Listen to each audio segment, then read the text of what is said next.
Last year, Metaphor ReFantazio came around at the tail end of one of Atlus's best years to become my personal game of the year. It was not perfect by any means. However, it was an incredibly well-crafted JRPG full of innovative new ideas and refined old ones. Now naturally, the game has a lot of ties to Atlus's prior works, most specifically the Shin Megami Tensei and Persona series. You can see it in its structure and its gameplay mechanics. It's more than just another SMT game though. Metaphor is another step in Atlus's continuous evolution, something that's always made every new project of theirs so exciting for fans.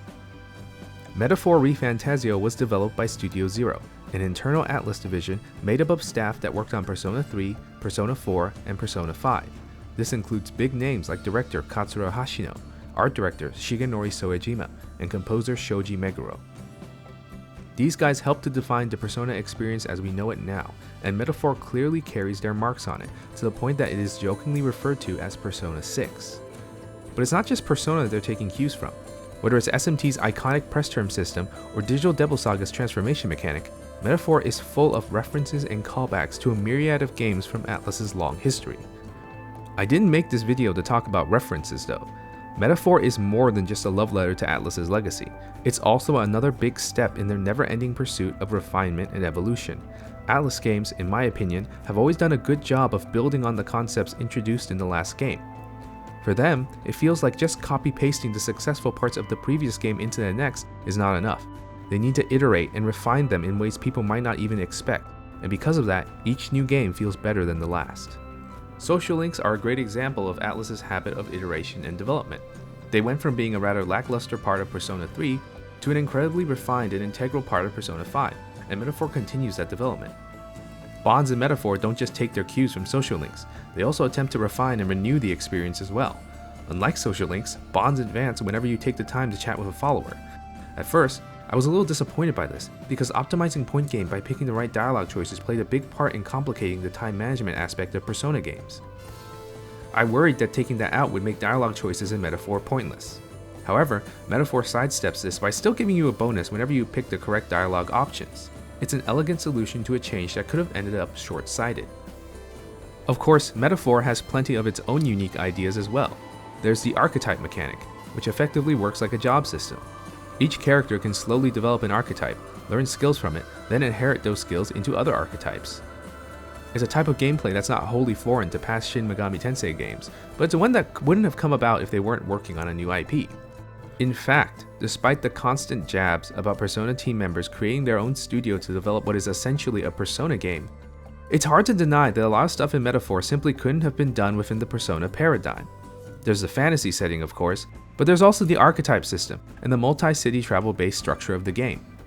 Even a lot of little changes such as the number of bonds and bond events were probably only possible because they weren't working within the confines of a Persona game.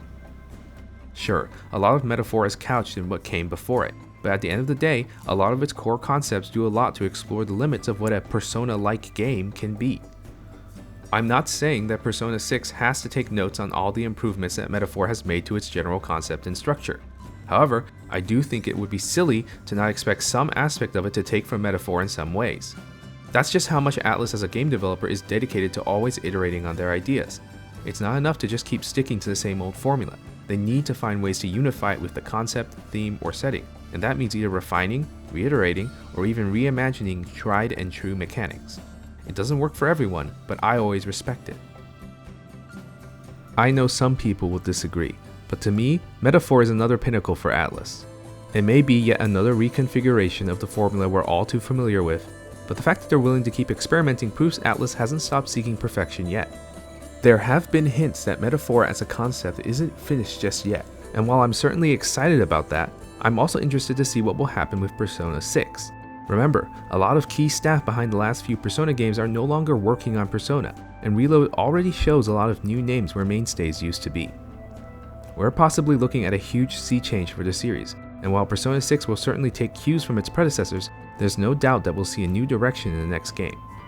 In other words, the future is bright, and Atlus fans will surely have a lot to look forward to for years to come. Thanks for watching.